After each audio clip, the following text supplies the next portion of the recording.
Bienvenue sur ma chaîne YouTube. Aujourd'hui, nous sommes sur LibreOffice Impress. Nous sommes sur la version de LibreOffice 7.4.1.2. Donc aujourd'hui, on va s'intéresser à l'insertion d'un diagramme dans LibreOffice Impress. Donc comme les autres cas, il y a plusieurs façons de procéder. Alors on l'avait vu avec le volet latéral, nous avons une mise en page.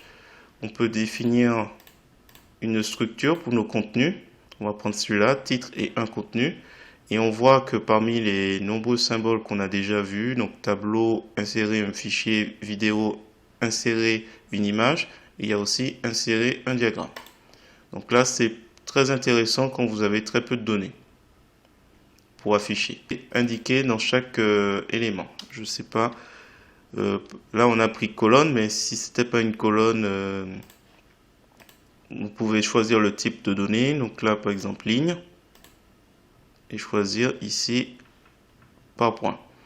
Donc quand vous revenez sur table de, vous indiquez coût du pain, oups, coût du pain, coût du lait, et celui-là on va supprimer. Donc on va là supprimer cette série. Voilà. Coût du lait, coût du pain.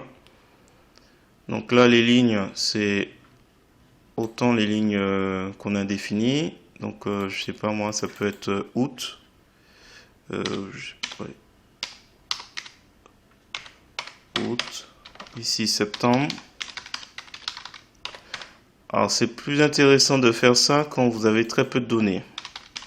Je vais vous montrer le cas où vous avez travaillé votre diagramme dans Calc. Je mets un dernier, novembre, et c'est bon, on ferme. Voilà un petit exemple. Je viens de faire un petit diagramme tout simple. Donc c'est plus intéressant quand le diagramme est simple. En revanche, la vidéo précédente, pour rappel, j'avais fait ce petit diagramme dans LibreOffice Calc. Là, même chose.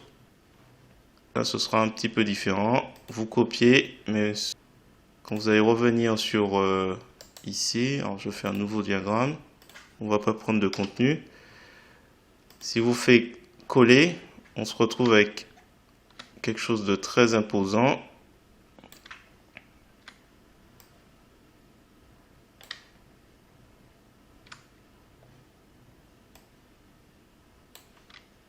Qui sera peut-être pas très intéressant à voir en grand sur un tableau.